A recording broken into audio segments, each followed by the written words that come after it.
ছেলেটি তার প্রথম অ্যানিভার্সারি পালন করার জন্য তার ওয়াইফকে নিয়ে একটি আইল্যান্ডে যায়। অ্যানিভার্সারি দিন রাতের বেলা তার ওয়াইফ হঠাৎ করেই কোথাও একটা নিখোঁজ হয়ে যায়।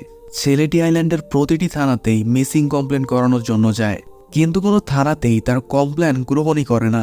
সে যখন হোটেলে ফিরে ঘুমাচ্ছিল তখনই সে তার রুমে একটি অচেনা মেয়েকে দেখতে পায়। মেয়েটির পরিচয় জিজ্ঞেস করলে মেয়েটি নিজেকে ছেলেটির ওয়াইফ বলে দাবি করে। তাছাড়া মেয়েটির কাছে ছেলেটির ওয়াইফ হওয়ার অনেক প্রমাণ রয়েছে, কিন্তু ছেলেটি সম্পূর্ণভাবে নিশ্চিত এই মেয়েটি তার ওয়াইফ নয়। যদি তাই হয় তাহলে এই মেয়েটিকে এবং তার আসল ওয়াইফ কোথায়? এরকম টুইস্টে ভরপুর অসাধারণ একটি গল্প আজকে শেয়ার করব। সো হ্যালো গুড পিপলস, চলুন একসাথে বউ খোঁজা যাক। মুভির শুরুতে আমরা জোস নামের একটি ছেলেকে দেখতে পাই। সে গত 2 সপ্তাহ আগে তাদের প্রথম অ্যানিভার্সারি পালন করার জন্য তার ওয়াইফকে নিয়ে একটি আইল্যান্ডে যায়, কিন্তু এখানে আসার পরের দিন থেকে সে তার ওয়াইফকে খুঁজেই পাচ্ছে না। সে তার ওয়াইফের মিসিং কমপ্লেন করানোর জন্য আইল্যান্ডের প্রতিটি থানাতেই যায়, কিন্তু কোনো থানাতেই তার কমপ্লেনটি গ্রহণ করা হয় না, যার ফলে সে সেখানকার পুলিশদের ওপর কিছুটা রাগান্বিত হয়। যে বিষয়টি দেখার পর পুলিশরা স্বভাবতই তাকে সেখান থেকে ধাক্কা দিয়ে বের করে দেয়। জজ যখন বাইরে বসে কান্না করছিল তখন সেখানে একজন পুলিশ অফিসার আসে। আসলে জোস চাইনিজ ব্যতীত অন্য কোনো ভাষাই বলতে পারে না।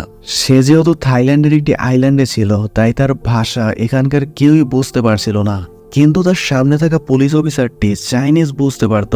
এ সময় অফিসারটি, যার নাম হলো শন, সে জোসকে সাহায্য করার প্রতিজ্ঞা করে। জোস এ সময় জানায়, আগামী 4 দিন পর আমার ভিসা এক্সপায়ার হয়ে যাবে। এর মধ্যে আমার ওয়াইফকে যদি আমি খুঁজে না পাই তাহলে আমাকে তাকে ছাড়াই চলে যেতে হবে। শন এ সময় জোসকে বাড়ি যেতে বলে এবং সে এই বিষয়টি নিয়ে তদন্ত করার প্রতিশ্রুতিও দেয়। পরের সিনে জোস বাড়িতে গিয়ে তার ওয়াইফের একটি ছবি দেখছিল, যেখানে আমরা তার ওয়াইফের ব্যাক সাইড লক্ষ্য করি। কিছুক্ষণ পর সে যখন ঘুম থেকে জেগে ওঠে তখন সে তার পাশে একটি মেয়েকে দেখতে পায়। মেয়েটি সময় বলে, কি ব্যাপার, তুমি হঠাৎ করে জেগে উঠলে কেন? কিন্তু শন তাকে বলে, আরে তুমি কে? মেয়েটি এবার জানায়, আমি তোমার ওয়াইফ লিজ। আমাদের বিয়ের 1 বছর হয়ে গেছে আর তুমি এখন বলছো আমি কে? কিন্তু জোস তাকে ওয়াইফ হিসেবে মেনে নিতে অস্বীকৃতি জানায়। সে এবার শনকে ইনফর্ম করে এবং তাকে জানায় এই মেয়েটি আমার ওয়াইফ হতেই পারে না। শন যখন তার মোবাইল চেক করে তখন জোসের সাথে এই মেয়েটিরই ছবি দেখা যায়। পাসপোর্ট চেক করা হলে সেখানেও এই মেয়েটিরই ছবি ছিল, কিন্তু জোস কনফিডেন্টের সাথে বলে এই মেয়েটি আমার ওয়াইফ নয়। হোটেল স্টাফদের সাথে কথা বললেও দেখা যায় তারা জোসের সাথে এই মেয়েটিকেই দেখেছে। শন এবার জোসকে বলে, কোন একটি মানুষ মিথ্যে বলতে পারে, কিন্তু সমস্ত প্রমাণ বলছে এই মেয়েটি তোমার ওয়াইফ। আমরা এয়ারপোর্টের ইমিগ্রেশনও চেক করেছি, যেখানে এই মেয়েটির তথ্য ছিল। তাই আমি তোমাকে শেষবারের মতো ওয়ার্নিং দিচ্ছি, তোমার এই সমস্ত পাগলামো বন্ধ করো এবং নিজের দেশে ফিরে যাও। কিন্তু জোস এই মাইয়াকে সন্দেহ চোখে দেখতে থাকে। পরের সিনে জোসকে একটি বারে দেখানো হয়, যেখানে সে অনেকটাই চিন্তিত ছিল। এই সময় সে টিভিতে একজন শিনা নামের লয়ারের খোঁজ পায়, যে কঠিন থেকে কঠিনতর কেসও সমাধান করতে পারে, যার ফলে সে তার সাথে মিটিং ঠিক করে এবং তার সমস্ত সমস্যাগুলো খুলে বলে। শিনা এবার জোসের নিকট লিজের ব্যাপারে বিস্তারিত জানতে চায়। জোস এ সময় জানায় লিজের ডাইভিং শেখার খুব ইচ্ছে ছিল, যার ফলে সে একটি স্কুলে ভর্তি হয়। সেখানে যে ট্রেনার লিজকে ডাইভিং শেখাচ্ছিল সে কোনো এক সমস্যার কারণে লিজকে পানির নিচে রেখে উপরে চলে আসে। যে বিষয়টি দেখার পর জোস গিয়ে লিজকে সেখান থেকে উদ্ধার করে। এরপর থেকে জোস এবং লিজের মধ্যে আস্তে আস্তে বন্ধুত্ব শুরু হয়। লিজ একজন অনেক বড় বিজনেসম্যানের একমাত্র মেয়ে ছিল। তার বাবা মারা যাওয়ার কারণে বর্তমানে সমস্ত বিজনেস লিজ দেখাশোনা করে। তারা দুজন একদিন গাড়িতে করে যাওয়ার সময় লিজ তার বান্ধবীর ব্যাপারে জোসকে জানায়। সে সময় তাদের একটি গ্রুপ ফটো দেখিয়ে বলে, আমার বান্ধবীকে নিউ ইয়র্কের বেস্ট ডিরেক্টরের অ্যাওয়ার্ড দেওয়া হয়েছে। জোস যখন ছবিটি দেখায় মনোযোগী ছিল তখনই তাদের একটি অ্যাক্সিডেন্ট হয়ে যায়। অ্যাক্সিডেন্টে তাদের তেমন ক্ষতি হয় না, কিন্তু লিজ মারাত্মক রকমের ভয় পায়। এর ঠিক 3 দিন পরেই লিজ এবং জোস রেজিস্ট্রি অফিসে গিয়ে বিয়ে করে নেয়। সিনটি এবার বর্তমানে ফিরে আসে, যেখানে জোস শিনাকে এই সমস্ত কিছুই বলছিল। শিনা এবার তাকে বলে লিজের ওই বেস্ট ফ্রেন্ডটি কোথায় আছে। জোস এবার তাকে জানায় ওই মেয়েটির সোশ্যাল মিডিয়ায় শুধুমাত্র এই ট্যাটু ছবিটি আছে। তারা এ সময় গ্রুপ ফটোটাও দেখে, কিন্তু সেখানেও লিজের বান্ধবীর ফেস বোঝা যাচ্ছিল না। পরের সিনে তারা দুজন একটি ফটো স্টুডিওতে আসে, যেখানে জোস এবং লিজ একসাথে ছবি তুলেছিল। কিন্তু তারা এখানে এসে জানতে পারে আগে সেই ফটোগ্রাফারকে চাকরি থেকে বের করে দেওয়া হয়েছে। তারা যদি সেই ফটোগ্রাফারকে ধরতে পারতো তাহলে হয়তো আসল লিজের ব্যাপারে কিছু জানা যেত। সিনা এবার জোসকে জিজ্ঞেস করে, তুমি লিজকে লাস্ট টাইম কবে দেখেছিলে? যার উত্তরে জোস তাকে জানায়, আমাদের অ্যানিভার্সারির দিনই আমি তাকে শেষবার দেখেছিলাম। আসলে সেদিন রাতে আমাদের দুজনের কোথাও একটা ডিনার করতে যাওয়ার প্ল্যান ছিল, কিন্তু লিজের শরীর কিছুটা খারাপ থাকায় আমি তাকে রুমে রেখে নিচে একটি বারে গিয়েছিলাম। সেখানে গিয়ে আমি একটি ড্রিঙ্কস কম্পিটিশনে অংশ নেই, যার ফলে আমাকে ওয়াশরুমে গিয়ে অনেকটাই বমি করতে হয়। সেখানে আমি অনেকক্ষণ অজ্ঞান অবস্থায় পড়েছিলাম, কিন্তু যখন আমার জ্ঞান ফেরে তখন আমার লিজের জন্য অনেকটাই চিন্তা হচ্ছিল, যার ফলে আমি বার থেকে খুব তাড়াতাড়ি বের হয়ে যাওয়ার চেষ্টা করি। কিন্তু রাস্তায় আমার কারোর সাথে একটি ঝামেলা লেগে যায়। ঝামেলা মিটিয়ে যখন আমি রুমে ফেরি তখন থেকে লিজকে আমি কোথাও খুঁজে পাচ্ছি না। কথাগুলো শোনার পর সিনার ওই বারের ম্যানেজারের উপর সন্দেহ হয়, কারণ তার মনে হচ্ছিল ম্যানেজারই হয়তো বিভিন্ন উপায়ে জুসকে বারের মধ্যে আটকে রাখার চেষ্টা করছিল। আর এই সুযোগে সে হয়তো লিজকে কিডন্যাপ করে নিয়েছে, কারণ তার প্রচুর অর্থ সম্পদ রয়েছে। তারা যখন এই বিষয়ে কথা বলছিল তখন তারা দেখতে পায় সেখানে ওই মেয়েটি আসছে, যাকে দেখার পর সিনা খুব তাড়াতাড়ি লুকিয়ে পড়ে। কিন্তু মেয়েটি সেখানে দুটো গ্লাস দেখতে পায়, যার ফলে সে বুঝতে পারে এখানে হয়তো অন্য কেউ রয়েছে। ঠিক এই সময় সিনা তার সামনে চলে আসে এবং তাকে বলে, এই কেসটি এখন আমি দেখছি। এরপর সিনা যাওয়ার আগে জোসকে একটি ডিভাইস দিয়ে যায়, যার সাহায্যে সে তার সাথে কমিউনিকেট করতে পারবে। তাছাড়া সে আরও বলে, কেসটি সলভ হওয়ার আগ পর্যন্ত মেয়েটির সাথে ভালো ব্যবহার করো। যার ফলে সে রাতের বেলা ওই মেয়েটিকে নিয়ে ডিনার করতে চায় এবং তাকে বলে, আমি জানি তোমাকে এই কাজটি করার জন্য হয়তো কেউ টাকা দিয়েছে, আমি তোমাকে এর দ্বিগুণ টাকা দেব, কিন্তু তুমি আমাকে সত্য ঘটনা বলো। কিন্তু মেয়েটি জোসকে কিছুই বলে না, উল্টো সে তাকে সিডিউস করতে থাকে, যার ফলে জোস বিরক্ত হয়ে তাকে ধাক্কা দিয়ে নিচে ফেলে দেয়। পরের দিন সিনা এবং জোস কোনো একটা ইনফরমেশন কালেক্ট করার জন্য কোথাও একটা যাচ্ছিল। ঠিক এই সময় একটি গাড়ি তাদের পেছনে নেয়, যার ফলে সিনা খুব ফাস্ট ড্রাইভ করে তাদের গন্তব্যে পৌঁছে যায়। সেখানে গিয়ে তারা অনেকগুলো ছবি দেখতে পায়, যার ফলে তারা বুঝতে পারে কেউ একজন অনেক দিন ধরে জোসের উপর নজর রাখছে।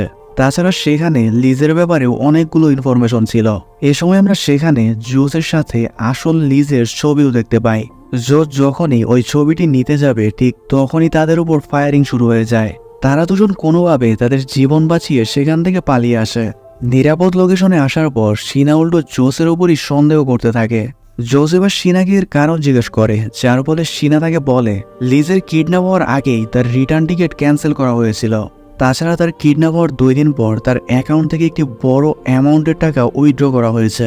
আমার তো মনে হচ্ছে এই কাজগুলো তুমি ছাড়া অন্য কারো পক্ষে করা সম্ভবই না। আর সব থেকে বড় কথা হলো এই ছবিটি দেখো যেখানে তুমি গ্যাম্বলিং করছো। কথাগুলো শোনার পর জোস তাকে নতুন কিছু তথ্য দেয়, যেগুলো সে আগে তাকে বলেনি। সে তাকে জানায়, আমার মা বাবা দুজনেই অকর্মা ছিল, যার ফলে ছোটবেলায় আমি প্রাথমিক শিক্ষা পর্যন্ত নিতে পারিনি। এভাবেই আস্তে আস্তে অবহেলায় আমি বড় হতে থাকি, কিন্তু লেখাপড়া না জানার কারণে আমি কোনো কাজই পেতাম না। এরপর আমার ডাইভিংয়ের প্রতি একটি আগ্রহ জমে, যার ফলে আমি সেই কাজটি ভালো করে শিখি। কিন্তু এত অল্প উপার্জনে আমি কোনোভাবেই স্যাটিসফাই হতে পারছিলাম না। এভাবেই একদিন আমি অনলাইন গ্যাম্বলিংয়ের সন্ধান পাই। নিজের ভাগ্য ট্রাই করতে গিয়ে আমি প্রথমবারেই সেখান থেকে মুনাফা অর্জন করি। এভাবেই আস্তে আস্তে আমার লোভের পরিমাণ বাড়তে থাকে। একদিকে আমার লোভ যত বাড়ছিল, অন্যদিকে আমার মুনাফাও ততই বাড়ছিল। একটা সময় আসে যখন আমি রিয়েলাইজ করি অন্য সকল কাজ আমার দ্বারা কোনোভাবেই হবে না। আমার আসল ট্যালেন্ট তো গ্যাম্বলিংয়ে। তাই আমি এবার অনলাইন গ্যাম্বলিং বাদ দিয়ে অফলাইন গ্যাম্বলিং শুরু করি। কিন্তু এর পর থেকেই আমার ভাগ্য যেন আমার থেকে মুখ ফিরিয়ে নেয়। অনলাইন থেকে আমি যে টাকা আয় করেছিলাম সেই সমস্ত টাকাই আমি হারিয়ে ফেলি। এরপর আমি জয়েন নেশায় ধার দেনা করে গ্যাম্বলিং করতে থাকি, কিন্তু সেগুলোও হেরে যায়। আস্তে আস্তে দেনার পরিমাণ বাড়তে থাকে এবং পাওনাদাররা আমাকে মারধরও শুরু করে। এরপর হঠাৎ করে একদিন ড্রাইভিং স্কুলে লিজের সাথে দেখা হয়। তার সাথে আমি যখন রিলেশনে যাই তখন আমি তাকে আমার সমস্ত প্রবলেমের কথা খুলে বলি। সে এতটাই ভালো ছিল, সে আমাকে এইভাবেই গ্রহণ করে। তাছাড়া সে আমাকে তার ডেবিট কার্ড দেয় এবং আমাকে সমস্ত লোন পরিশোধ করতে বলে, যার ফলে আমি আমার লোন পরিশোধ করে তার সাথেই তার বিজনেসের দেখাশোনা করতাম। আমি সত্যি বলছি, এরপর থেকে আমি কখনোই গ্যাম্বলিংয়ের দিকে ফিরেও তাকাইনি। তাই দয়া করে আমার ওপর সন্দেহ করবেন না এবং আমাকে এই কেসটি সলভ করতে সাহায্য করুন। পরের সিনে তারা সেই ফটোগ্রাফারকে খুঁজে বের করে যে জোস এবং আসল লিজের ছবি তুলেছিল। ফটোগ্রাফার তাদের সেই সময় তোলা একটি ছবি দেখায় যেখানে আমরা জোসের সাথে লিজকেও দেখতে পাই। এরপর তারা ফটোগ্রাফারকে নিয়ে থানার উদ্দেশ্যে রওনা হয় যাতে তারা পুলিশকে এই সমস্ত প্রমাণ দেখাতে পারে। কিন্তু হঠাৎ করেই রাস্তায় শিনার আবারও জোসের ওপর কিছুটা সন্দেহ হয়, কারণ তার বারবার মনে হচ্ছিল জোসি হয়তো তার ওয়াইফের সাথে কিছু একটা করেছে। ঠিক এ সময় হঠাৎ করে একটি গুলি এসে ফটোগ্রাফারের লাগে এবং সেই স্পটেই মারা যায়। গুলির শব্দ হওয়ার সাথে সাথেই শিনা এবং জোস গাড়ির পেছনে লুকিয়ে পড়ে। এরপর সেখানে একজন এসে ফটোগ্রাফারের ব্যাগ থেকে সমস্ত প্রমাণ নিজের কাছে নিয়ে নেয়। জোস এবার লক্ষ্য করে এই মানুষটি অন্য কেউ নয়, সে হলো পুলিশ অফিসার শন। অর্থাৎ জোস যার উপর ভরসা করেছিল সেই মানুষটি তাকে ধোঁকা দিচ্ছে। পরের সিনে জোস হোটেলে এসে তার ব্যাগপত্র গোছাতে থাকে, কারণ সে আর এক মুহূর্ত এখানে থাকবে না। এ সময় সেখানে একটি ওয়াইনের বোতল নিয়ে সেই ফ্রড মেয়েটি চলে আসে। জোস তো মনে মনে ভাবছিল মেয়েটি হয়তো বোতল দিয়ে এক্ষুনি তার মাথা ফাটাবে, কিন্তু তাকে অবাক করে দিয়ে মেয়েটি তার নিজের মাথায় হিট করে। জোস এ সময় বুঝতে পারে মেয়েটি হয়তো তাকে ফাঁসানোর জন্য এইসব করছে। তাই সে রেগে গিয়ে ওই মেয়েটির গলা চেপে ধরে এবং তাকে বলে, সত্যি করে বলো তুমি আমার সাথে কি করতে চাইছো। ঠিক এ সময় সেখানে হোটেল ম্যানেজার, পুলিশ এবং আরও অনেকে চলে আসে। তারাই সময় জোসকে হাতে নাতে ধরার পর তাকে অ্যারেস্ট করে নেয়। কিছুক্ষণ পর জোসকে একটি মেন্টাল হসপিটালে দেখানো হয়, যেখানে তার ব্রেনের একটি অপারেশন করা হবে। এ সময় আমরা সেখানে সেই ফ্রড মেয়েটিকেও দেখতে পাই, যে জোসকে দেখে দেখে হাসছিল। জোস এ সময় সকল ডাক্তারদের অনেক করে বোঝানোর চেষ্টা করে, আমি সম্পূর্ণভাবে সুস্থ আছি, আমার অপারেশনের কোনো দরকার নেই। কিন্তু এখানকার সমস্ত ডাক্তাররাই ওই মেয়েটির লোক ছিল, যার ফলে তারা জোসের কোনো কথা না শুনেই তাকে অপারেশনের জন্য তৈরি করতে থাকে। মুভির এই পয়েন্টে এসে আপনাদের কি মনে হচ্ছে এখানে আসল অপরাধী কে হতে পারে? এই উত্তরটি যদি আপনারা এখন দেন তাহলে আমি বলবো আপনারা 100%ই ভুল উত্তর দেবেন। বিশ্বাস না হলে ট্রাই করে দেখতে পারেন। জোসের অপারেশন শুরু হওয়ার কিছুক্ষণ আগে সেখানে শিনা চলে আসে। শিনার সময় জোসকে বলে, তুমি নিশ্চয়ই তোমার ওয়াইফের সাথে খারাপ কিছু করেছ, এজন্যই মনে হয় তোমার ওয়াইফ তোমার উপর প্রতিশোধ নিতে এইসব করছে। কিন্তু জোস তাকে জানায় আমার ওয়াইফ এইসব কিছু করতেই পারে না।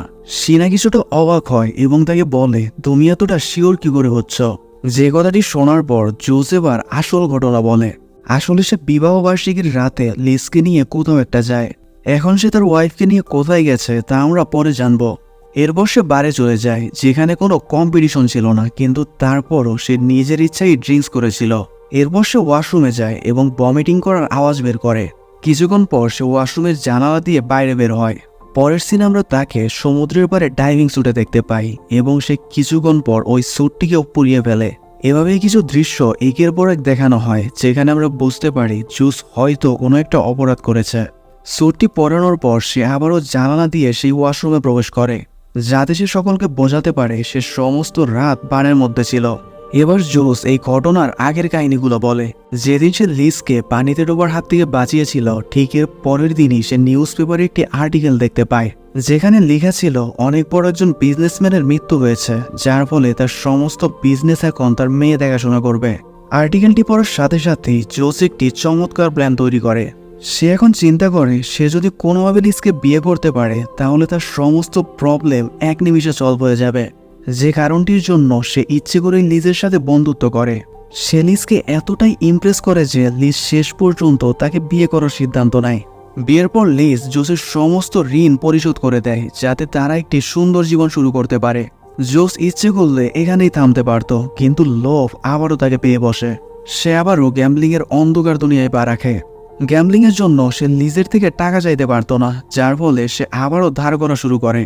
কিন্তু ধারের টাকা পরিশোধ করতে না পারায় তাকে আবারও জীবনের ঝুঁকি নিয়ে থাকতে হয়, যার ফলে সে বাধ্য হয়ে লিজের নিকট শেষবারের মতো টাকা চায়। কিন্তু লিজ তাকে জানায়, আমি যদি তোমাকে প্রতিনিয়ত টাকা দেই তাহলে তুমি কখনোই ভালো হবে না। তুমি শুধু একবার নিজে টাকা উপার্জন করে দেখো, তাহলেই টাকার মর্ম বুঝতে পারবে। যে কথাটি শোনার পর জোস তো সম্পূর্ণভাবে ভেঙে পড়ে। এরই মাঝে সে একদিন ড্রয়ারে তার এবং লিজের ডিভোর্স পেপার দেখতে পায়, যেটি দেখার পর তার পায়ের নিচ থেকে মাটি সরে যায়। কারণ লিজ যদি তাকে ডিভোর্স দেয় তাহলে সে আর কখনোই বড়লোকের মতো জীবনযাপন করতে পারবে না। কিন্তু আমাদের মহাজ্ঞানী জোস তো এরও একটি প্ল্যান বানিয়ে রেখেছিল। সে তাদের প্রথম বিবাহবার্ষিকীর দিন লিজকে নিয়ে একটি আইল্যান্ডে যাওয়ার প্ল্যান বানায়। তার এত সুন্দর ব্যবহার দেখে লিজ ভাবে আমার জামাই হয়তো ভালো হয়ে গেছে। তাই সে জোসের সাথে তাদের ডিভোর্সের ব্যাপারে কোনো কথাই বলে না। যে কথাগুলো শোনার পর শিনা জোসকে বলে, আগে এটা বল লিজ কোথায় এবং তুই তার সাথে কি করেছিস। আর যদি তুই এটা না বলিস তাহলে আমি এখান থেকে তোকে কোনোভাবেই বাঁচাবো না। তাড়াতাড়ি বল, কারণ অপারেশনের সময় হয়ে গিয়েছে। জোস উত্তরে বলে এই আইল্যান্ডে একটি লাইট হাউস রয়েছে এবং আমি লিজকে তারই পাশে রেখেছি। যেগুলোটি শোনার পর সিনা খুব দ্রুত সেখান থেকে দৌড়ে চলে যায়। এরপর জোস তার বাঁধনগুলো কোনোভাবে খুলে সেই রুম থেকে বাইরে বের হয়। সে দেখে অবাক হয় যে এটি কোনো মেন্টাল হসপিটাল ছিল না, বরং একটি সিনেমার সেট ছিল। সে এবার আর একটু সামনে গেলে আরও একটি ধাক্কা খায়, যেখানে সে মরে যাওয়া ফটোগ্রাফার সিনা এবং সেই ফেক লিজকে দেখতে পায়, যারা সকলে একসাথে ছিল। এবং যে বিষয়গুলো দেখে জোসের মাথায় কিছুই ঢুকছিল না। সিনা এ সময় তার চেস্টে থাকে একটি ট্যাটু দেখায়, যেটি দেখতে সম্পূর্ণভাবে লিজের বান্ধবীর ট্যাটুর মতো ছিল। সিনা এ সময় তার ফ্ল্যাশব্যাক বলে এবং সে জানায় ছোটবেলায় স্কুলে বুলিরা আমাকে অনেক বুলি করত। তারা একবার নাইফ দিয়ে আমার চেস্টের মধ্যে গভীর একটি ক্ষত সৃষ্টি করে দেয়। এইসব আর সহ্য করতে না পেরে আমি সুসাইড করার জন্য স্কুলের সাথে যাই। সেই সময় লিজ আমাকে মৃত্যুর হাত থেকে রক্ষা করে এবং তারপর থেকেই আমরা ভালো বন্ধু হয়ে যাই। আমরা দুজনে মিলে স্কুলে একটি ড্রামা গ্রুপ তৈরি করি, যেখানে আমরা একে অপরকে অনেক সাহায্য করতাম। এভাবেই আমরা আস্তে আস্তে বড় হই এবং লিজ আমার ক্ষতটি কভার করার জন্য একটি ট্যাটু বানিয়ে দেয়। লিজের বাবা মারা যাওয়ার আগে আমরা সকলে নিউ ইয়র্কেই থাকতাম।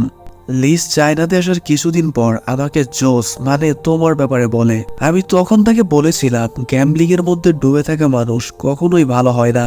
যা শুনে লিজ আমাকে বলেছিল জোস ভালো হয়ে গেছে এবং এর কিছুদিন পরই তোমরা দুজন বিয়ে করে নাও। এর কিছুদিন পর হঠাৎ করেই তোমাদের বিবাহ বার্ষিকীর রাতে লিজ আমাকে একটি মেসেজ করে, যেখানে সে আমাকে জানায় আমি আজ জোসের সাথে ডাইভিংয়ে যাব এবং সেখান থেকে ফিরে এসে তাকে একটি সারপ্রাইজও দেব। কিন্তু এরপর আমার কাছে লিজের আর কোনো মেসেজই আসেনি, যার ফলে আমার কিছুটা সন্দেহ হয় এবং আমি আমার সম্পূর্ণ ড্রামা গ্রুপ নিয়ে এখানে চলে আসি। এখানে এসে আমি লিজের মিসিং পোস্টার দেখতে পাই এবং এর পর থেকেই আমি এই ব্যাপারে তদন্ত শুরু করি। আমি জানতাম তুমি সহজভাবে জিজ্ঞেস করলে কোনো কিছুই বলবে না, তাই আমি তোমাকে সাইকোলজিক্যালি ম্যানিপুলেট করার জন্য আমার সম্পূর্ণ ড্রামা গ্রুপকে কাজে লাগাই। আমি সকলের সাহায্যে তোমার চারপাশে এমন এমন সিচুয়েশন তৈরি করি যাতে তুমি নিজ ইচ্ছায় আমাকে সবকিছু বলো। কথাগুলো শোনার পর জুস রাগান্বিত হয়ে সিনাকে নাইফ দিয়ে আঘাত করতে যায়। ঠিক এই সময় সেখানে পুলিশ চলে আসে এবং তারা জোসের সাথে সাথে সিনা এবং তার গ্রুপকেও অ্যারেস্ট করে। সিনা এবং তার গ্রুপকে মেনলি তারা ফ্রড কেসের জন্য অ্যারেস্ট করেছিল। পরের সিনেমাতে লাইট হাউসের পাশে সেই জায়গাটিকে দেখানো হয় যেখানে জোস লিজকে রেখেছিল। জোস লিজকে সমুদ্রের নিচে একটি খাঁচার মধ্যে বন্দি অবস্থায় রেখেছিল, কিন্তু পুলিশ যখন সেই জায়গাটিতে যায় তখন তারা খাঁচার ভেতর লিজের মরদেহ পায় এবং তার হাতে একটি প্যাকেটের মধ্যে সেই গিফটটি ছিল যেটি সে জোসের জন্য রেখেছিল। গিফটটি কি ছিল তা আমরা একটু পর জানবো। এভাবেই দেখতে দেখতে 1 মাস কেটে যায়, যেখানে সিনা এবং তার গ্রুপকে জেল থেকে মুক্তি দেওয়া হয়েছিল। পরের দিনে সিনা জোসের সাথে দেখা করতে আসে, যেখানে জোস তাকে দেখার পরে মেরে ফেলার হুমকি দেয়, যার উত্তরে সিনা তাকে বলে তুমি যদি কোনোদিন এখান থেকে বের হতে পারো তাহলে আমাকে মেরো। তাছাড়া তুমি কি জানো লিজ মারা যাওয়ার আগের দিন পর্যন্ত তুমি যে পরিমাণ ধার করেছিলে লিজ তার সবগুলোই শোধ করে দিয়েছিল। এই পৃথিবীতে তোমার সব থেকে কাছের মানুষ সে ছিল এবং তুমিই তাকে মেরে ফেললে। লিজ তোমাকে সেদিন একটি উপহার দিতে চেয়েছিল, কিন্তু তুমি তাকে সেই সুযোগটাও দাওনি। ফ্ল্যাশব্যাকে আমাদের দেখানো হয় জোস তার বিবাহবার্ষিকীর রাতে লিজকে নিয়ে ডাইভিং করতে যায়। সেখানে গিয়ে সে একটি গেম খেলার অজুহাতে লিজকে একটি খাঁচার মধ্যে নিয়ে বন্দি করে দেয়। এরপর সে লিজকে সেখানে রেখে ওপরের দিকে চলে আসতে থাকে। লিজ এ সময় একজন অসহায়ের মতো কান্না ভেজা চোখে জোসের দিকে তাকিয়েছিল। সে সময় বারবার ওই সারপ্রাইজটি জোসকে দেখানোর চেষ্টা করছিল, কিন্তু মানুষরূপী অমানুষ জোস তার দিকে ফিরেও তাকায় না, যার ফলে কিছু ঘন্টা পর অক্সিজেন শেষ হয়ে যাওয়ায় লিজ সেখানেই মৃত্যুবরণ করে। বর্তমানে সিনা জোসকে লিজের সেই উপহারটি দেয়, যেটি দেখার পর জোস প্রচন্ড কান্না করে। আসলে লিজ ওই সময় প্রেগনেন্ট ছিল এবং এটি ছিল তাদের অনাগত সন্তানের ছবি। তাদের বিবাহবার্ষিকীর কিছুদিন আগে লিজ জোসকে ডিভোর্স দিতে চেয়েছিল, কিন্তু সে যখন জানতে পারে সে প্রেগনেন্ট তখন সে তার সিদ্ধান্ত পরিবর্তন করে। সে ভেবেছিল সন্তান হওয়ার পর জোস হয়তো ঠিক হয়ে যাবে, কিন্তু জোস এতটাই অমানুষ সে তার ওয়াইফের সাথে সাথে তার অনাগত সন্তানকেও মেরে ফেলেছে। এত বড় একটি সত্য জানার পর জোস পাগলের মতো করতে থাকে, কিন্তু এখন আর আফসোস করে কি হবে, যা করার সে তো করেই ফেলেছে। সব থেকে বড় সত্য হলো জোয়া নেশা কখনোই মানুষকে সুখী করতে পারে না। তাছাড়া জীবনে সঠিক মানুষ নির্বাচন করাটাও খুবই গুরুত্বপূর্ণ, কারণ লিজের মতো হাজার হাজার লিজের ঘটনা আমরা প্রতিনিয়ত দেখছি। আসলে এই ড্রামাতে লিজ কোথাও হারিয়ে যায়নি, হারিয়েছিল জোস, এবং সেটা হলো গ্যাম্বলিং এর দুনিয়ায়।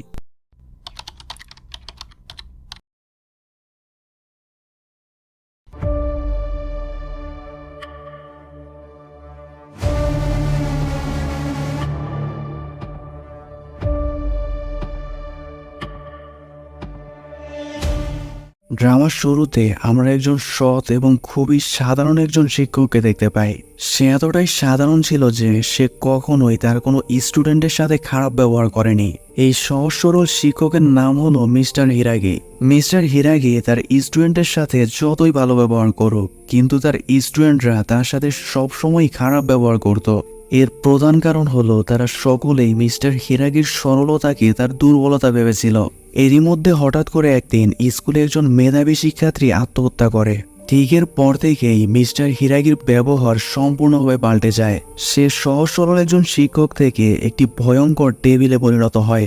পরের সিনে আমরা মিস্টার হিরাগিকে দেখতে পাই যে তার শেষ ক্লাস নেওয়ার জন্য একটি শ্রেণীকক্ষে যায়।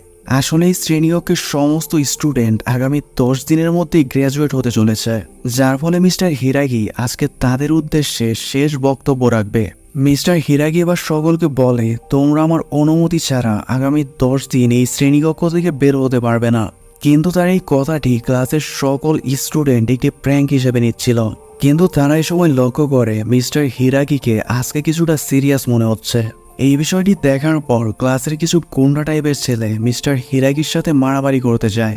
যেহেতু মিস্টার হিরাগি আজ পর্যন্ত কোনো স্টুডেন্টদের সাথে খারাপ ব্যবহার করেনি, তাই তারা সকলেই তাকে দুর্বল ভাবছিল।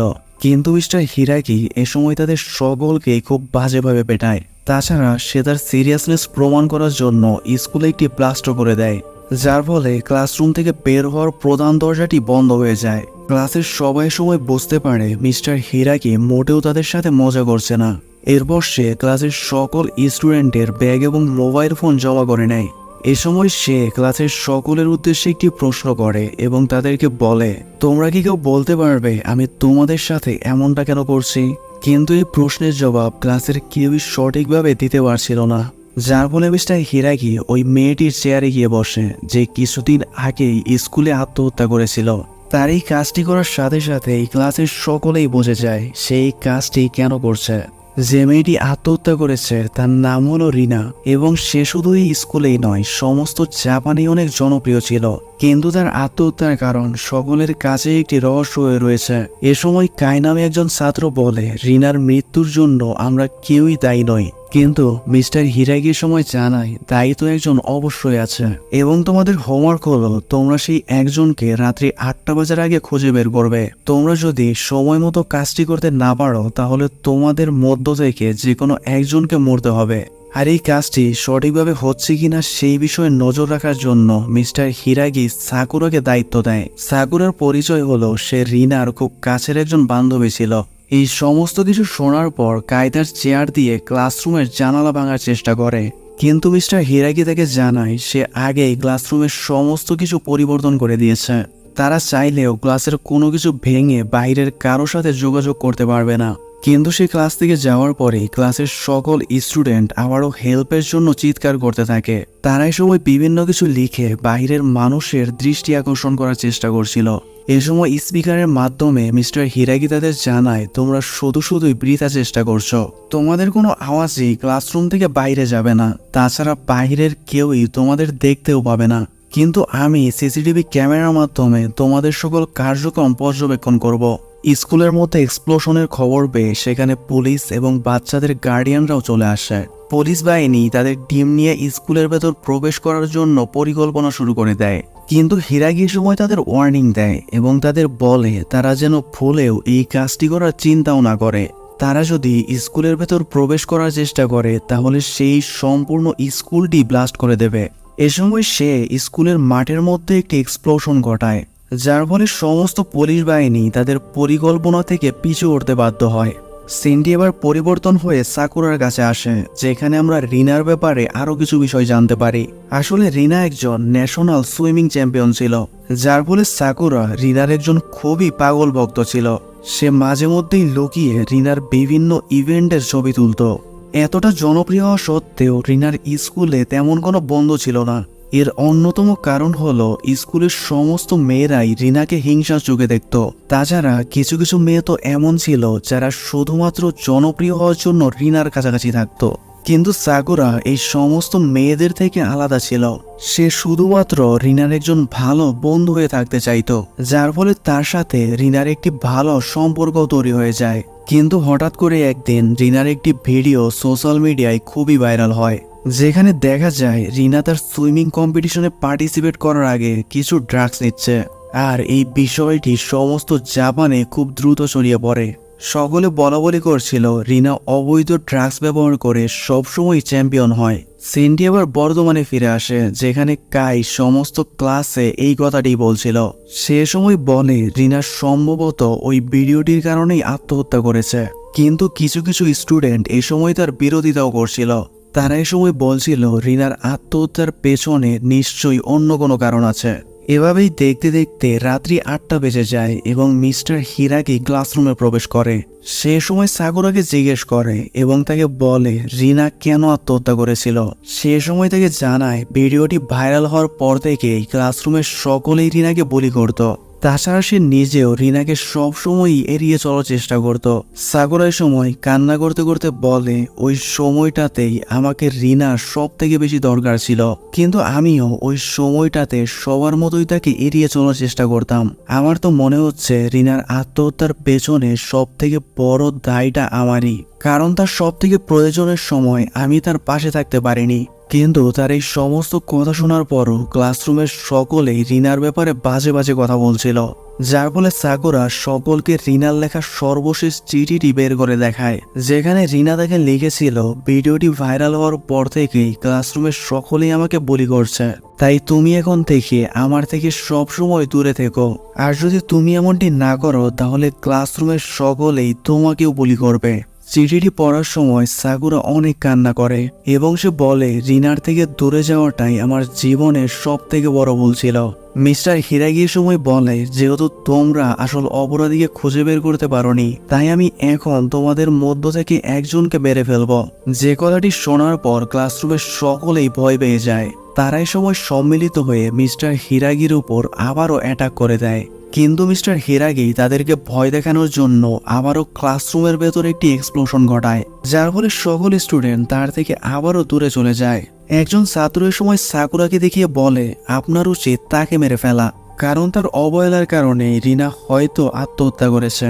মিস্টার হিরাগির সময় তার উপর কিছুটা বিরক্ত হয়ে যায় এবং সে বলে তুমি কি সাকুরার সরলতা দেখতে পাচ্ছ না?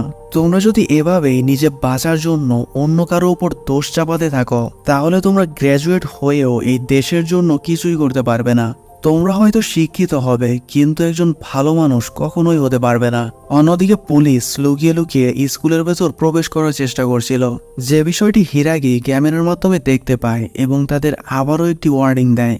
সে সময় একজন ছাত্রকে সামনে ডেকে এনে নাইফ দিয়ে আঘাত করে মেরে ফেলে, যে বিষয়টি দেখার পর ক্লাসরুমের সকলেই অনেকটাই আতঙ্কিত হয়ে পড়ে, কারণ তারা ভেবেছিল মিস্টার হিরাগি মুখে যাই বলুক কিন্তু কখনোই কাউকে মারতে পারবে না। এদিকে ক্লাসের সকলের চিৎকার শুনে পুলিশরাও পিছু উঠতে বাধ্য হয়। পরের দিনে হিরাগিকে তার কন্ট্রোল রুমে দেখা যায়, যেখানে সে পুলিশদের একটি অফার দেয়, মাইন্ড ভয়েস অ্যাপের সকল ইউজাররা যদি আমাকে 100 ইয়ান করে দেয় তাহলে আমি সকলকে ছেড়ে দেব।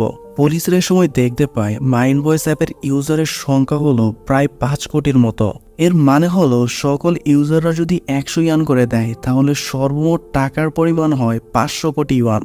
এরপর হিরাগি ক্লাসরুমে এসে সকল স্টুডেন্টদের মাইন্ড ভয়েস অ্যাপের ব্যাপারে বলে, যেখানে সে জানায় এই অ্যাপের মাধ্যমেই রিনার ভিডিওটি সর্বপ্রথম পোস্ট করা হয়েছিল। আমার ধারণা মতে যে এই ভিডিওটি পোস্ট করেছিল সে এই ক্লাসের স্টুডেন্ট। তোমাদের পরবর্তী টাস্ক হলো তোমরা রাত্রি 8টা বাজার আগেই সেই স্টুডেন্টকে খুঁজে বের করবে। আর যদি তোমরা এমনটি করতে না পারো তাহলে পূর্বের ন্যায় এবারও একজনকে মরতে হবে। এ সময় আমরা আরও একটি স্টুডেন্টের ব্যাপারে জানতে পারি, যার নাম হলো ওসাকি। ওসাকি হলো সেই মানুষ যেই ক্লাসে রিনার সর্বপ্রথম বান্ধবী ছিল, কিন্তু ওসাকি মন থেকে কখনোই রিনাকে বান্ধবী ভাবত না। সে শুধুমাত্র রিনার জনপ্রিয়তাকে কাজে লাগানোর জন্য তার সাথে থাকতো। আর যে বিষয়টি রিনা আস্তে আস্তে ধারণা করতে পারে এবং সে ওসাকির থেকে দূরে চলে যায়, কারণ রিনা কখনোই তার পাশে একজন অপ্রকৃত বান্ধবীকে চায়নি। সিনটি এবার বর্তমানে ফিরে আসে, যেখানে রাত্রি 8টা বাজার সাথে সাথেই হিরাগি ক্লাসরুমে প্রবেশ করে, যেখানে সে দেখতে পায় ক্লাসের স্টুডেন্টরা তার দেওয়া কাজটি কমপ্লিট করেনি, যার ফলে সে ক্লাসের এক কোণে বম রেখে সেখানে সকল স্টুডেন্টদের দাঁড়াতে বলে। কারণ সেই বমটি ব্লাস্ট করে একসাথে অনেককেই মারার পরিকল্পনা করেছে। অবস্থা বেগতিক দেখে সাকুরা সকলকে বাঁচানোর জন্য সামনে চলে আসে এবং সে হিরাগিকে বলে, আমি ওই ভিডিওটি মাইন্ড ভয়েস অ্যাপে পোস্ট করেছিলাম। কথাটি শোনার পর হিরাগি সাকুরার নিকট এই বিষয়টির প্রমাণ চায় এবং সে সাকুরাকে তার আইডি দিয়ে মাইন্ড ভয়েস অ্যাপে লগ ইন করতে বলে। কিন্তু সাকুরা এই কাজটি করতে ব্যর্থ হয়, কারণ মাইন্ড ভয়েস অ্যাপে তার কোনো আইডি ছিল না। মিস্টার হিরাগি এবার চিৎকার করে ওঠে এবং সে শেষবারের মতো ওই মানুষটিকে সামনে আসতে বলে, যার ফলে শেষ পর্যন্ত অনেকটা ভয় পেয়ে ওসাকি সামনে আসে। ওসাকির আইডিটি লগ ইন করে মিস্টার হিরাগি এর সত্যতাও খুঁজে পায়। ওসাকি সময় বলে, রিনা যখন আমার থেকে দূরে চলে যাচ্ছিল তখন আমি তার ওপর প্রতিশোধ নেওয়ার চিন্তা করি। এরপর সে যে কাজগুলো রিনার সাথে করে সেগুলো কোনো শত্রু কারোর সাথে করে না। এই যেমন বিভিন্ন কম্পিটিশনের আগে সে রিনার সুইমিং স্যুটগুলো খারাপ করে দিত। তাছাড়া সে রাতের বেলা বিনা কারণে রিনার ঘরের মধ্যে ঢিল ছুড়ত। তাছাড়া তার জেলাসি এতটাই বেড়ে গিয়েছিল যে সে রিনার এই ফেক ভিডিওটি পোস্ট করে। ওসাকি এ সময় অনেকটা অসহায়ের মতো সকলের কাছে ক্ষমা চায়, কিন্তু মিস্টার হিরাকি এ সময় তাকে জানায় সে শুধুমাত্র এই ভিডিওটি পোস্ট করেছিল। এখন ভাবার বিষয় হলো রিনার এই ভিডিওটি রেকর্ড কে করেছিল। তাই সে এবার ওই মানুষটিকে স্বেচ্ছায় সামনে আসতে বলে। আর যদি সে এমনটি না করে তাহলে হিরাকি এই ক্লাসরুম থেকে 10 জন স্টুডেন্টকে মেরে ফেলবে। তার এই কথাটি শোনার পর কাই সামনে আসে এবং সে বলে, আমি ওই ভিডিওটি রেকর্ড করেছিলাম, কিন্তু এই ভিডিওটিকে আমি কোনো ধরনের এডিট করিনি। আর সোশ্যাল মিডিয়ায় যে ভিডিওটি পোস্ট করা হয়েছিল সেটি এডিটেড ছিল। আসলে রিনা সেদিন ভিটামিনের ট্যাবলেট নিচ্ছিল, কিন্তু সেটাকে এডিট করে কেউ একজন ড্রাগস বানিয়ে দিয়েছে। হিরাকি এর সময় কাইকে প্রশ্ন করে, তুমি ওই ভিডিওটি রেকর্ড করার পর কাকে দিয়েছিলে? যে কথাটির জবাবে কাই কোনো কথা বলে না, কারণ এখানে তার একটি ভয়ঙ্কর অতীত আছে। ফ্ল্যাশব্যাকে আমাদের দেখানো হয় ছোটবেলা থেকে কায়ের ডান্সার হওয়ার খুব ইচ্ছা ছিল, কিন্তু তার প্যারেন্টসের একটি অ্যাক্সিডেন্ট হওয়ার কারণে পরিবারের সমস্ত দায়ভার তার উপর এসে পড়ে, যার ফলে সে তার স্বপ্নকে বিসর্জন দিয়ে তার পরিবারের জন্য উপার্জন করা শুরু করে। কিন্তু একদিন কাই একটি ডান্স গ্রুপ থেকে অফার পায়, যেখানে তাকে বলা হয়, তুমি যদি রিনাকে নিয়ে ফটোশুটের জন্য একটি জায়গায় আসো তাহলে তোমাকে এই ডান্স গ্রুপে রেখে দেব। যে বিষয়টির জন্য কাই রাজি হয় এবং সে রিনাকে নিয়ে ওই জায়গাটিতেও যায়, কিন্তু সেখানে ওই লোকগুলো রিনাকে কিডন্যাপ করার উদ্দেশ্যে নিয়ে এসেছিল। যে বিষয়টি বুঝতে পেরে কাই সেদিন রিনাকে তাদের থেকে রক্ষাও করেছিল। কিন্তু এই লোকগুলো ছিল বাউন্স নামক একটি ভয়ঙ্কর সন্ত্রাসী গ্রুপের সদস্য, যেখানকার বস থেকে ডেকে নিয়ে আরো একটি অফার দেয়, যেখানে তাকে রিনার একটি ভিডিও বানাতে হতো এবং তাকে আরো বলা হয় কাই যদি এই কাজটি করতে মানা করে তাহলে এর ফল তার পরিবারকে ভোগ করতে হবে। আর বাউন্স গ্রুপের ভয়ের কারণেই কাই মূলত হিরাগিকে কিছুই বলতে পারছে না। মিস্টার হিরাগি কাইয়ের ভয়ের বিষয়টি বুঝতে পেরে তাকে অন্য একটি রুমে নিয়ে যায়, যেখানে আমরা মিস্টার হিরাগিকে অনেকটাই অসুস্থ অবস্থায় দেখতে পাই। কিছুক্ষণ পর তারা দুজনেই ক্লাসরুমে ফিরে আসে এবং কাই মিস্টার হিরাগিকে চ্যালেঞ্জ করে বসে। সে সময় তাকে বলে, আপনি যদি আমাকে ফাইটে হারাতে পারেন তাহলেই আমি সবকিছু খুলে বলবো। যে বিষয়টির জন্য মিস্টার হিরাগি খুব সহজেই রাজি হয়ে যায়।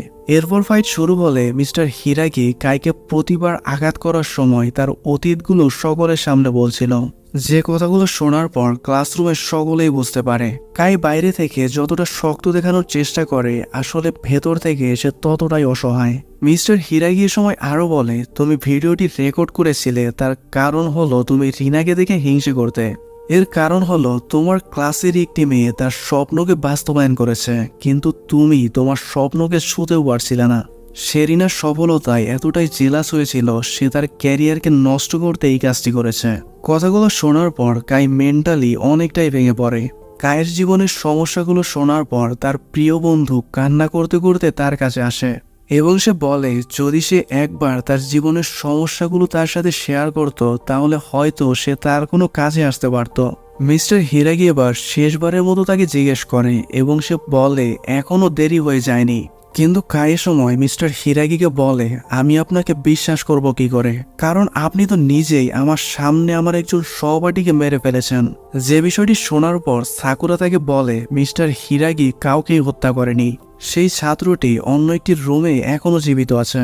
যে কথাটি শোনার পর ক্লাসের সকল স্টুডেন্ট অনেকটাই প্রশান্তির নিঃশ্বাস নেয়। কাই এবার মিস্টার হিরাগিকে বাউন্স গ্রুপের লিডার কাশের কথা বলে। এবং সে জানায় কাশি আমার থেকে ভিডিওটি নিয়ে সেটিকে এডিট করেছিল, যার ফলে হিরাগি পুলিশকে কল করে এবং তাদের জানায় তারা যেন যত তাড়াতাড়ি সম্ভব কাশিকে গ্রেফতার করে। হিরাগির কথাটি শোনার পর পুলিশ খুব দ্রুততার সাথে এই কাজটি করেও দেয়। হিরাগি এবার কাইকে বলে তোমার এখন ভয় পাওয়ার কোনোই প্রয়োজন নেই। আর এই কথাটি বলার সাথে সাথেই মিস্টার হিরাগি সেখানেই অজ্ঞান হয়ে যায়।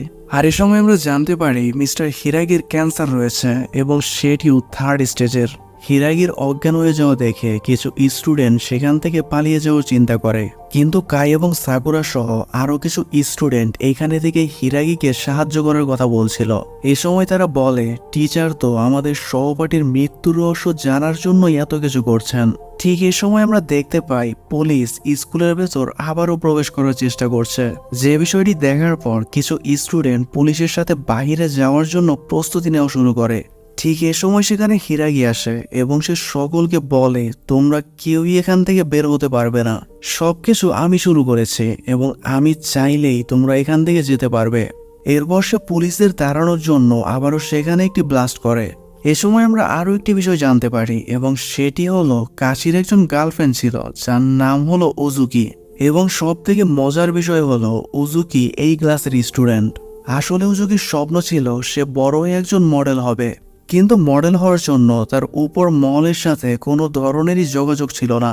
তাই সে ওপরে ওঠার জন্য এই পৃথিবীর সব থেকে সহজ রাস্তাটি বেছে নেয়। কাশি যেহেতু বিভিন্ন মিডিয়ার সাথে ভালো রকমের চেনা জানা ছিল, তাই ওজুকি এই সুযোগটি কাজে লাগানোর চিন্তায় ছিল।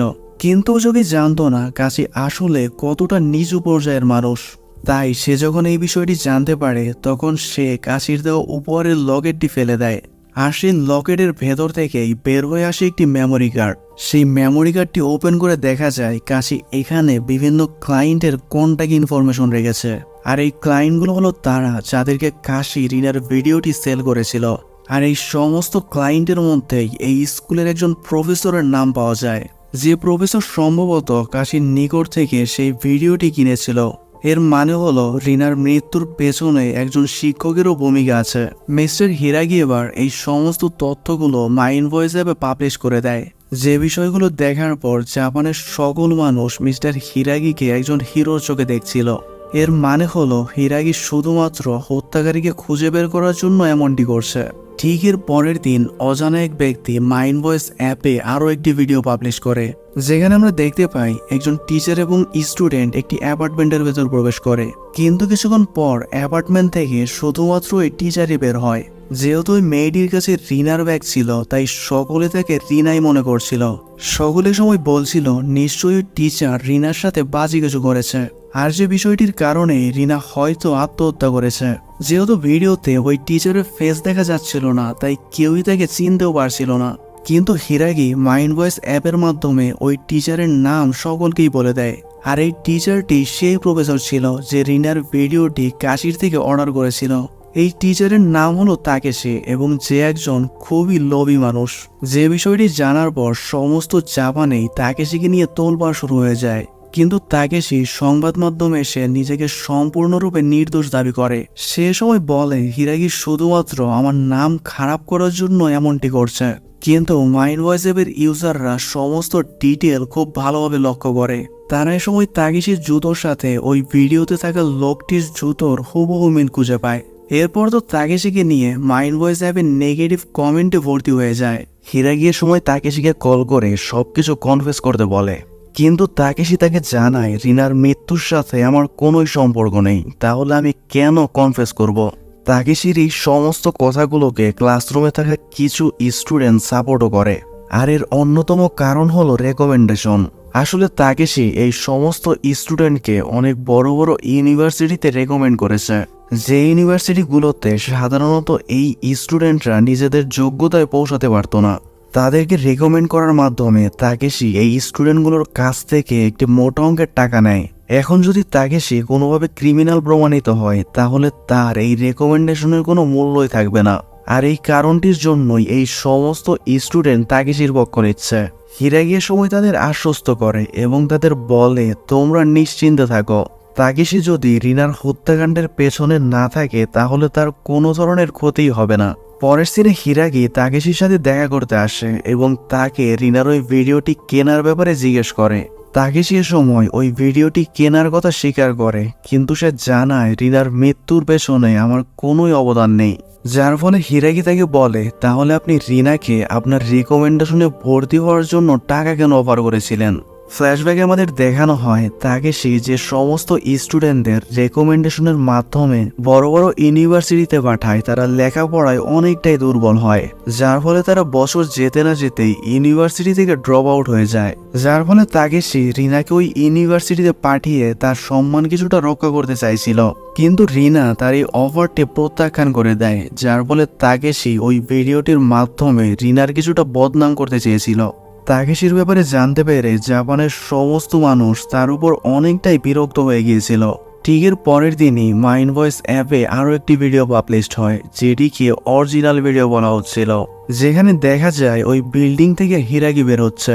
যে ভিডিওটি দেখার পর জাপানের সমস্ত মানুষ আবারও হিরাগির বিপক্ষে চলে যায়। তারা এই সময় হিরাগিকে অনেক বাজে বাজে কথা বলে এবং তাকেশিকে নির্দোষ বলে দাবি করে, কারণ তাদের মনে হচ্ছিল হিরাগি হয়তো নিজেকে বাঁচানোর জন্য তাকেশিকে দোষী দাবি করছে।